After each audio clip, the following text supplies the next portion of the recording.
So hello everyone, in this video we are going to discuss about the strain gauges. In previous video we discussed about the different kind of sensors, the classification of sensors and how the data acquisition system works. So अगर आपने वो video नहीं देखा है तो उसका link आपको description में मिल जाएगा. So it was a video regarding the introductory part of the sensors. So now we are starting with this strain gauges. Strain gauges क्या होते हैं? एक टाइप का सेंसर है जो कि क्या करेगा, मेजर करेगा strain deformation in the material. अगर कोई भी एक मटेरियल है, अगर आप उस पर फोर्स लगाते हो, प्रेशर लगाते हो या टेम्परेचर की वेरिएशन करते हो तो उसमें क्या आती है, डिफॉर्मेशन आती है. एंड वो जो डिफॉर्मेशन है, लाइक जब डिफॉर्मेशन हो सकता है या तो स्ट्रेच हो गया या कंप्रेस हो गया, उसकी वजह से क्या होगा, उसके इलेक्ट्रिकल रेजिस्टेंस में चेंज आएगा एंड उस इलेक्ट्रिकल रेजिस्टेंस को यहाँ पर मेजर कर लिया जाएगा. So it works on the principle that the electrical resistance of the conductor changes when it is stretched और कंप्रेस्ड. सो अगर हम देखें R is equal to rho L by A होता है. रो क्या है यहाँ पर, resistivity. L is the length of the conductor, A is the area of cross section. So जो रेजिस्टेंस है कंडक्टर की या सेमी कंडक्टर की, वो चेंज होगी जब उसमें क्या होगा, डिफॉर्मेशन होगा. या तो वो कंप्रेस होगा या वो स्ट्रेच होगा, तो वहाँ पर डिफॉर्मेशन देखने को मिलेगा. सो सपोज़ करो कि ये मेरे पास कोई भी एक फाइन वायर है, दिस इज़ अ वायर. अगर यहाँ पर हम स्ट्रेन अप्लाई करते हैं within its elastic limit, तो R is equal to rho L by A होता है. ठीक है, तो उस वायर का जो रेजिस्टेंस होगा, वो चेंज होगा. क्यों चेंज होगा? क्योंकि या तो उसके डायमीटर में कोई चेंज आया होगा, या उसकी लेंथ में कुछ चेंज आया होगा, या उसकी रेजिस्टिविटी में कोई चेंज आया होगा, जिसकी वजह से उसका रेजिस्टेंस चेंज होगा. सो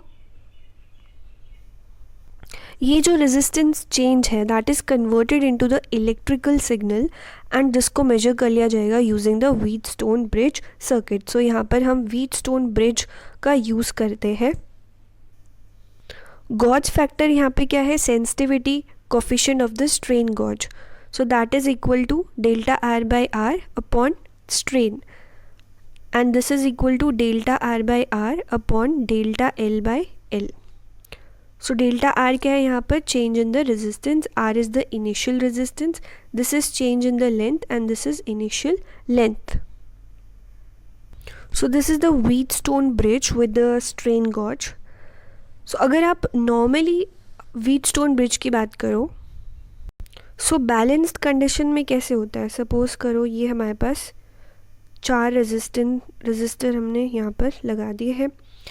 इसको ले लेते हैं P, Q, R, this is R and suppose this is S. And यहाँ पर बीच में क्या है, गैल्वेनोमीटर है एंड इसको कनेक्ट कर दिया हमने like this. So what is the balanced condition in the Wheatstone bridge. Balanced condition का मतलब होता है कि जब यहाँ पर ये वाला जो पॉइंट है, ये A मान लो, इसको B मान लो, तो A और B पॉइंट के बीच में कोई पोटेंशियल डिफरेंस ना हो. एंड जो आपका P बाय Q है that will be equal to R by S in the balanced condition. And ये जो IG है, यानी कि करंट है गैल्वेनोमीटर में, कोई करंट नहीं है, IG is equal to 0, no current through galvanometer. तो इस कंडीशन को हम क्या बोलते हैं, बैलेंस्ड कंडीशन बोलते हैं. लेकिन जब ये अनबैलेंस्ड हो जाता है तो क्या होगा. सो अब हमने R4 की जगह यहाँ पे क्या कनेक्ट कर दिया है, स्ट्रेन गॉज कनेक्ट कर दिया है. तो जब यहाँ पर कोई स्ट्रेन होगा या कोई डिफॉर्मेशन होगा, तो डिफॉर्मेशन की वजह से जो व्हीटस्टोन ब्रिज है वो अनबैलेंस हो जाएगा. एंड सो जब व्हीटस्टोन ब्रिज अनबैलेंस हो गया, करंट फ्लो हुआ और डिफ्लेक्शन देखने को मिलेगा. डिफ्लेक्शन देखने को मिलेगा बेसिकली जब रेजिस्टेंस में चेंज आएगा due to the deformation, due to the strain की वजह से रेजिस्टेंस में चेंज आया, तो करंट फ्लो हुआ, ब्रिज अनबैलेंस हुआ एंड आपको गैल्वेनोमीटर में डिफ्लेक्शन देखने को मिलेगा. सो यहाँ पर you will see the deflection. Now the types of the strain gauges, 2 type के स्ट्रेन गॉजेस हो सकते हैं, या तो अनबॉन्डेड या फिर बॉन्डेड.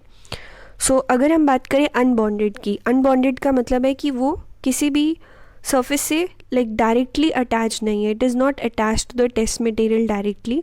तो यहाँ पे अगर हम देखें कि जो अनबॉन्डेड होता है वहाँ पे हमारे पास में एक फिक्स्ड फ्रेम होता है, this is the fixed frame, this green one is the fixed frame. And उस फिक्स्ड फ्रेम के साथ में हमारे पास एक होता है movable frame, this is the movable frame. Movable frame यानी कि जो मूव कर सकता है, और फिक्स्ड फ्रेम जो फिक्स रहेगा। और यहाँ पर आपके पास में ये ब्लैक वाली क्या है, वायर्स है, और इनको यहाँ पर पिन अप करा हुआ है। जब प्रेशर में चेंज आएगा तो मूवेबल जो फ्रेम है वो मूव करेगा, ये मूव करेगा तो वायर जो है वो कंप्रेस होंगी या स्ट्रेच होंगी, जिसकी वजह से वहाँ पर वायर के अंदर क्या होगा, there will be a change in the length और क्रॉस सेक्शन। मान लो ये वायर थी पहले, दिस वाज द वायर, जब इसकी लेंथ इंक्रीज़ हुई, जब ये स्ट्रेच हुई तो इसका लेंथ क्या हो गया, इंक्रीज़ हो गया, लेंथ क्या हो गया, बढ़ गया। एंड जो इसका क्रॉस सेक्शन एरिया था वो क्या हो गया, कम हो गया, वो क्या हो जाएगा, कम हो जाएगा। तो लेंथ और जो एरिया ऑफ क्रॉस सेक्शन है वो अगर एक बढ़ रहा है तो एक कम होगा। ऐसे अगर कंप्रेस हुआ है तो एरिया ऑफ क्रॉस सेक्शन बढ़ जाएगा और लेंथ कम हो जाएगा। बेसिकली जब भी प्रेशर में चेंज आएगा तो मूवेबल फ्रेम मूव करेगा, वायर कंप्रेस होगी या स्ट्रेच होगी, उसकी वजह से लेंथ और क्रॉस सेक्शन एरिया में चेंज आएगा। एंड हमें पता है R is equal to rho L by A, तो अगर लेंथ और क्रॉस सेक्शन एरिया में चेंजेस आ रहे हैं तो रेजिस्टेंस में भी चेंज आएगा, and that will be measured. यहाँ पे भी आप देख सकते हो कि जो अनबॉन्डेड स्ट्रेन गॉज होता है वहाँ पर हमारे पास इधर वायर्स अटैच्ड हैं, these black ones are the wires. एक हमारे पास क्या होता है, फिक्स फ्रेम होता है, एंड एक मूवेबल फ्रेम होता है। ये जो है हमारे पास, this one is your T shaped जो आप देख रहे हो, ये आपका मूवेबल फ्रेम। अब क्या होगा, जब प्रेशर अप्लाई होगा डायफ्राम पे तो जो आर्मेचर है या जो मूवेबल फ्रेम है वो मूव करेगा, जो वायर्स हैं वो स्ट्रेच होंगी या कंप्रेस होंगी, जिसकी वजह से क्या होगा, उनके डायामीटर में, उनके एरिया ऑफ क्रॉस सेक्शन में, उनके लेंथ में चेंजेस आएंगे, इलेक्ट्रिकल रेजिस्टेंस चेंज होगा। इस तरीके से वो जो रेजिस्टेंस है उसको मेजर कर लिया जाएगा। This kind of sensor can be used for converting the blood pressure to the diaphragm movement, to resistance change, and then to electrical signal, and then we can measure the blood pressure. Next आता है bonded गॉजेस। Bonded गॉजेस का मतलब है कि वो directly attached है, मतलब जो सेंसिंग एलिमेंट है वो डायरेक्टली बॉन्डेड है टू द बैकिंग मटेरियल। यहाँ पर इधर आप देखें कि ये हमारे पास क्या है, this is the banking material, ये बैकिंग मटेरियल है, एंड उसके ऊपर ये वायर की जो आप ग्रिड्स देख रहे हो ये क्या है, बॉन्डेड है, मतलब उसके ऊपर लगी हुई है, बैकिंग मटेरियल के ऊपर ये लगी हुई है। यहाँ पर जो आपका जो टेस्ट स्पेसिमेन है, जब उसमें स्ट्रेन होगा तो डिफॉर्मेशन होगा, एंड डिफॉर्मेशन की वजह से रेजिस्टेंस में चेंज आएगा, एंड वो जो रेजिस्टेंस में चेंज आया है उसको मेजर कर लिया जाएगा using the Wheatstone bridge circuit, and strain को कैलकुलेट कर लिया जाएगा। अब बॉन्डेड जो स्ट्रेन गॉजेस होते हैं they can be of various types like wire strain gauge, foil strain gauge और सेमीकंडक्टर स्ट्रेन गॉजेस। जैसे यहाँ पे देखो, ये हमारे पास फॉइल स्ट्रेन गॉज है, तो यहाँ पर जो आपके फॉइल ग्रिड पैटर्न में इस तरीके से हमारे पास में ये अटैच्ड है टू द बैकिंग मटेरियल, ये मेटल के जो लेयर है वो डिपॉजिटेड है on this banking material. Banking material क्या है ये, तो इसके ऊपर अच्छे से बॉन्डेड है।